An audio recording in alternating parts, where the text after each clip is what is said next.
Now, before we move on to importance of interrupts in operating system, let's discuss how priority works in interrupts. So this is a processor data bus we discussed about or IRS. The device sends the priorities and interrupt requests. This CPU will prioritize what is the highest priority task and stop put a halt to the remaining processes and sends to the CPU the highest priority task. This is how priority and nesting works in interrupts. Next, we move on to importance of interrupts in operating systems. Efficient CPU utilization. Interrupts enable the CPU to perform other tasks instead of waiting for I/O operations to complete. Responsiveness. Interrupts allow systems to respond quickly to external events. Real-time processing. For real-time processing, for real-time systems where timely processing of data is crucial, interrupts ensures that high-priority tasks are addressed immediately, meeting strict timing constraints. Resource management. Interrupts facilitate better management of system resources by allowing immediate attention to events requiring quick responses. System reliability and stability. Multitasking.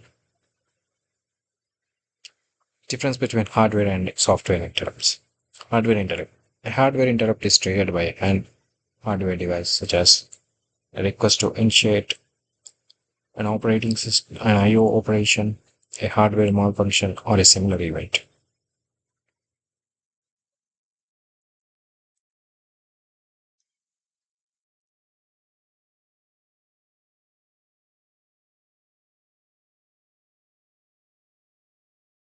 Hardware interrupts were implemented to prevent the processor from wasting valuable time in polling loops, waiting for external events to occur.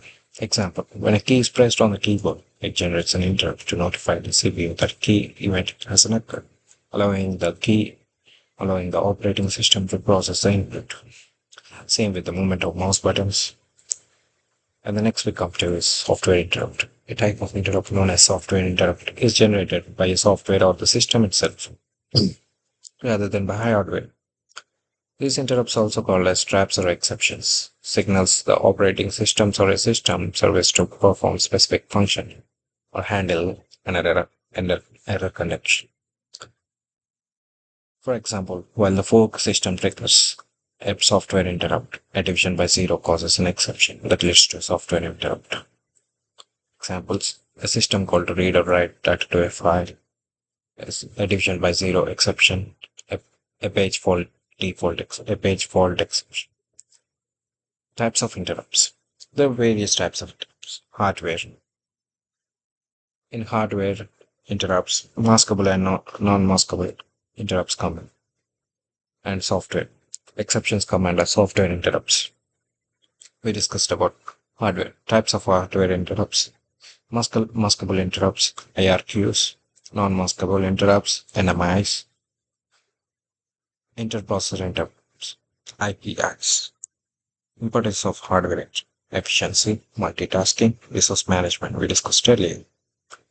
Real world examples: keyboard input. When a key is pressed, a hardware interrupt signals the CPU to read the key code, same as the mouse movement. Network packets. Arrival of a network packet generates an interrupt for the CPU to process the packet data. Disk operations. Completion of a read-write operation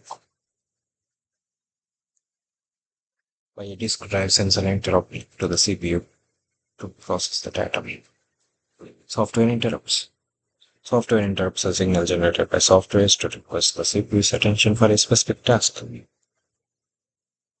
Basics of software interruption: initiation and purpose. Software interrupts are typically invoked by executing an instruction like int in assembly language. For example, int 080 is used in Linux to invoke system calls. Purpose: they're primarily used for system calls and exception handling, allowing programs to request services from operating system or to handle errors. Types of software interrupts: system calls, exceptions. Programs use software interrupts to request various from the operating system, such as file operations, memory allocation, process control. The special software interrupts triggered automatically by the CPU when it encounters certain conditions during